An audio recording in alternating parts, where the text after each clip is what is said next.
We all know there are not many things that are worse than when your phone decides to stop working. But the good news is that most of these issues can be fixed on your own. In this video, we'll go through some basic ways to solve some common phone problems and dive a little deeper into some bigger issues too. And if you already know the problem you want to learn more about, we'll add some timestamps below so you can jump right to it. Okay, let's start off with a general checklist of things you can try when your phone isn't working right. So one problem you might run into is with your phone's signal or internet connection. If that happens, the easiest thing to try is turning airplane mode on and off. You can usually get to this in the quick settings menu on both iPhone and Android. Switch it on, wait a few seconds, then turn it back off. What this will do is reset your network, which might help you improve your connection. Next, for most general problems you have, try restarting your phone. You might be surprised by how many issues you can fix just by doing that. So turn it off and back on again to see if that helps. The third fix you can try is making sure your phone is fully charged. The reason you want to do that is because sometimes a low battery can cause some random bugs and glitches. Also, it might be a good idea to see if you need a software update. To do that, go to your phone settings and check if there's a new version of iOS or Android. If there is, install it and see if things start working better from there. One other important thing to check is your phone's storage. If that gets full, your phone will slow down and you'll see a ton of other problems with apps, your camera, and many other things. So go through your photos, music, and apps and delete anything you don't need to free up some room. As a last option, you can also reset your phone back to factory settings. But just know that this is a pretty drastic measure since it will delete everything on your phone and set it back to how it was when you first bought it from the store. So make sure to check with your carrier or the company that made your phone first to see if there might be an easier step to try. Alright, so those are some key ways to fix a wide range of problems, but let's take a look at a few more solutions for 6 common issues that you might run into. Starting off with your internet and Wi-Fi. So if you're having internet problems with your phone, here are some things you might want to try or double check.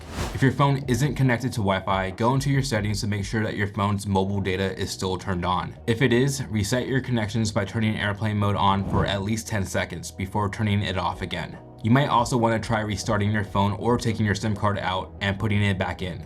Doing that might help your phone reconnect with your network, but it's possible you might not see a SIM card slot on your phone, since many newer ones use a digital SIM instead. One other thing you can try is rebooting your phone's network settings. This will give you a fresh start when it comes to your connections, but it will also erase all your saved Wi-Fi passwords, so make sure they're saved somewhere else if you need them again. So what if your mobile data is working but your phone can't connect to Wi-Fi? If that's the case, first confirm that your phone has Wi-Fi turned on. If it does, grab another device like a laptop to see if it works with the Wi-Fi you're trying to connect to. If it does, then that might mean that the problem is with your phone and not with the Wi-Fi. At this point, try turning off the Wi-Fi option on your phone for at least 10 seconds before turning it back on. If that doesn't work, go to your Wi-Fi settings and erase the Wi-Fi network from there. After you do that, reconnect it and re-enter the password again. And if you're having these Wi-Fi problems at home, try rebooting your router. So just hit the power or reset button or unplug the power cord from the router itself and give it a few minutes to restart. Okay, so if your phone has no bars or is showing a no service symbol, chances are that you're in a dead zone with little to no network coverage. So the best thing you can do is move to a different area to find a better connection. But you can also have a problem with your settings or your SIM card. So take a look to see if you turned on airplane mode by mistake. You can usually tell if you see an airplane signal somewhere on your screen. If airplane mode isn't turned on already, switch it on for 10 seconds, then turn it back off. This will make your phone search for a connection again. Then if you have a SIM card, try taking it out and putting it back in again to make sure it's installed correctly. If none of this works, see if you can reach out to your carrier to find out if they're going through an outage in your area. Okay, so what do you do if your phone's screen stops working? If that happens, here are some things to check. First, if you have a screen protector on, take it off. It's possible it may be causing problems with your phone's sensors, but it will also give you a chance to clean your screen with a lint-free cloth. You might also want to try restarting your phone. Here's a quick way to do that on iPhone and Android. But if that doesn't work, Android phones have a safe mode and a recovery mode. Safe mode will disable third-party apps, so you can check if one of them is causing the issue.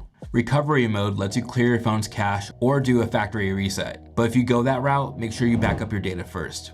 iPhones also have a recovery mode where you can restore or update it straight from a PC or a Mac. So if your phone is working great, but there's one app that keeps crashing on you for some reason, the first thing you can do is delete the app storage. On both iPhone and Android, you'll want to select the app that has a problem and either offload it or clear its cache, depending on the phone you're using. If that doesn't work, delete the app and reinstall it. Also, try checking if your phone software is up to date. Some apps need the latest version of an OS to run smoothly.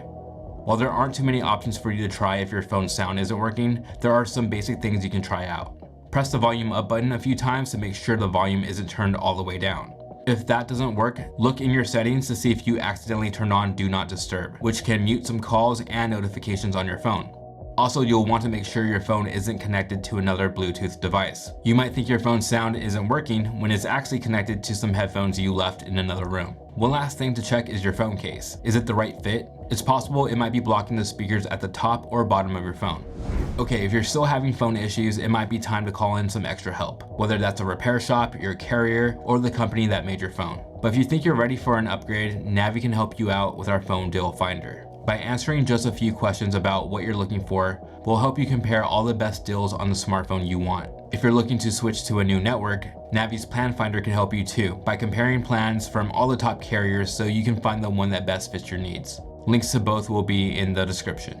Alright, well hopefully this video showed you that you can fix a lot of phone issues on your own if you know what to do. If you found this helpful, feel free to hit the like button and subscribe to the channel for more tips. And if your phone keeps losing signal for whatever reason, watch our video about it here. Talk to you next time.